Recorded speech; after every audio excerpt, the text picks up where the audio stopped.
El vaso es un órgano linfoide. Situación y medios de fijación.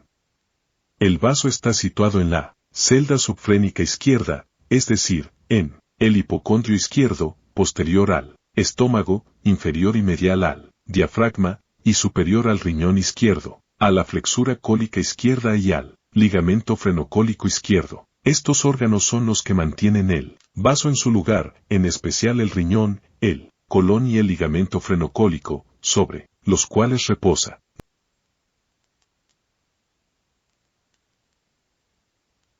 Se ha comparado la forma del vaso con la de un grano de café, con una superficie convexa orientada lateralmente y una superficie plana orientada medial y anteriormente.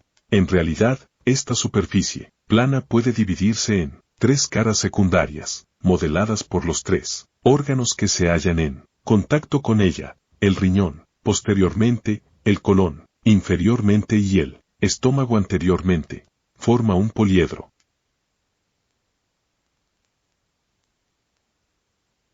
La superficie del vaso es lisa.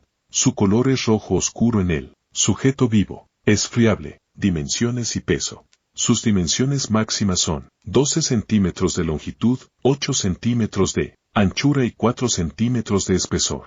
Pesa 200 gramos como promedio. Configuración externa y relaciones. Tiene la forma de un poliedro de 4 caras. Su eje mayor es casi paralelo a la dirección de la 10ª costilla.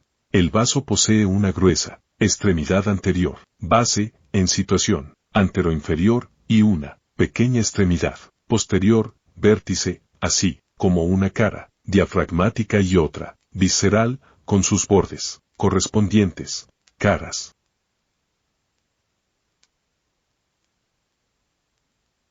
Se describen una cara diafragmática y una cara visceral con una superficie renal, otra gástrica y otra cólica. Cara diafragmática.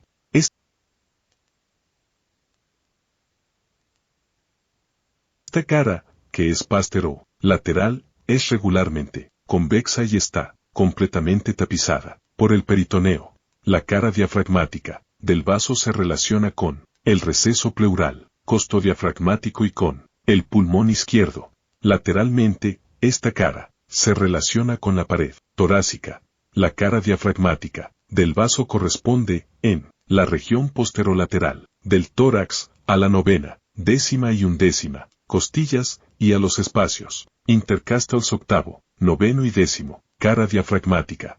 El extremo anterior o lateral se proyecta sobre la 10ª costilla, cerca de la línea axilar media o un poco anterior o posterior a ella.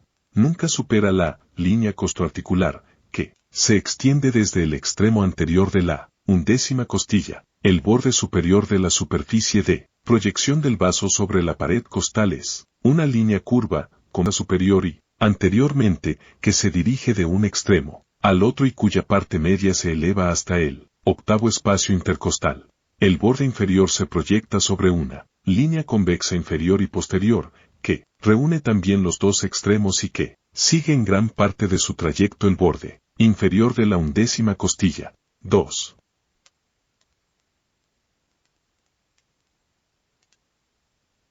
Cara renal. La cara renal está orientada inferior y medialmente. Está cubierta en toda su extensión por el peritoneo visceral. Esta cara presenta una concavidad que se adapta a la convexidad del extremo superior de la glándula suprarrenal y de la parte superolateral del riñón. 3.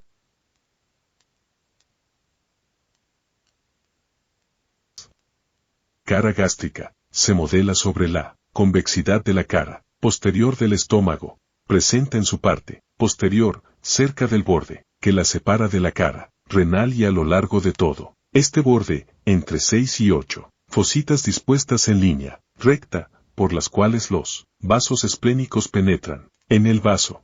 El conjunto de estas fositas constituye el hilio esplénico. La cara gástrica está unida al estómago por el ligamento gastroesplénico y a la cola del páncreas por el ligamento pancreatoesplénico. El ligamento gastroesplénico tiene continuidad con el peritoneo gástrico a lo largo de la curvatura mayor inferiormente, mientras que superiormente se fija a la cara posterior del estómago siguiendo una línea que se aleja de forma progresiva, de la curvatura mayor a medida que se aproxima a la extremidad superior del vaso. De este modo, el vaso está directamente en contacto, en la parte superior, con la cara posterior del estómago, en sentido lateral a la inserción gástrica del ligamento gastroesplénico.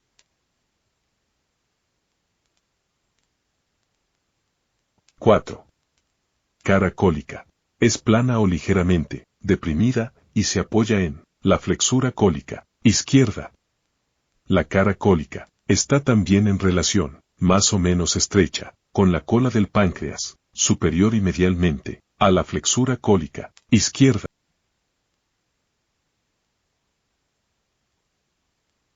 Bordes.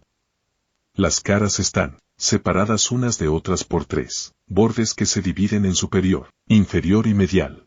El borde superior, borde dentado, es superolateral, convexo y delgado y se halla escotado por varias incisuras, separa la cara gástrica de la cara diafragmática. El borde inferior es grueso, redondeado y romo. Está situado entre la cara renal y la cara diafragmática. Se proyecta sobre la 11ª costilla. El borde medial es redondeado y ancho. Separa la cara renal de la cara gástrica. Contorno de la cara cólica. El contorno de la cara cólica se compone de 3 segmentos, cada uno de los cuales separa la cara cólica de una de las otras caras. Uno de los segmentos consiste en una arista comprendida entre la cara cólica y la cara diafragmática. El segundo segmento es una cresta roma, que separa la cara cólica de la cara renal. Por último, el tercer segmento, romo y poco marcado, está situado entre la cara cólica y la cara gástrica, en el punto de unión del borde medial y de las crestas que separan la cara cólica de las caras renal y gástrica. Se encuentra una eminencia redondeada, denominada ángulo basal medial, contorno de la cara cólica. Existe también un saliente redondeado, en la unión del borde inferior con las crestas que separan la cara cólica de las caras renal y diafragmática, es el ángulo basal posterior.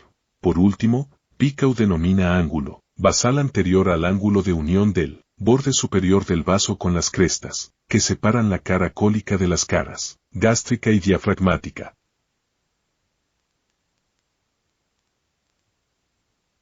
Peritoneo esplénico. El peritoneo parietal, al reflejarse desde la cara anterior del riñón a la cola del páncreas, forma la hoja posterior del ligamento pancreato esplénico y tiene continuidad a lo largo del labio posterior del hillo del vaso, con el peritoneo visceral de este órgano, del cual tapiza sucesivamente las caras renal, diafragmática y gástrica.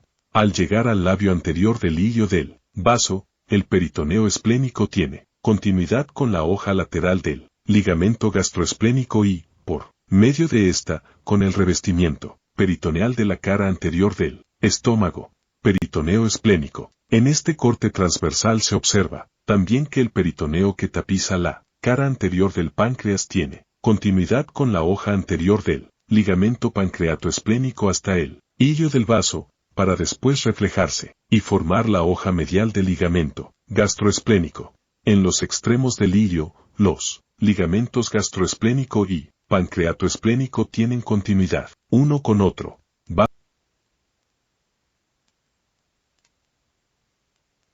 Vasos y nervios. A. Arterias. Toda la sangre arterial del vaso procede de la arteria esplénica que viene del tronco celíaco. Esta arteria se divide en las proximidades del hillo en 2 ramas terminales, superior e inferior, cada una de las cuales origina 2 o 3 ramas que penetran por las fositas del hillo, directamente o después de haberse subdividido en ramas secundarias. Las ramas de división de la arteria esplénica originan, antes de penetrar en el vaso, las arterias gástricas cortas, destinadas al estómago y también la arteria gastromental izquierdo. B. Venas. Las venas emergen del hillo en número igual al de las arterias. Presentan una disposición semejante a la de las ramas arteriales y en su mayoría son posteriores a estas. C. Vasos linfáticos. Los vasos linfáticos se dividen en superficiales y profundos. Unos y otros drenan en los nódulos linfáticos esplénicos. D. Nervios. Los nervios proceden del plexo celíaco por medio del plexo esplénico, que acompaña a la arteria esplénica.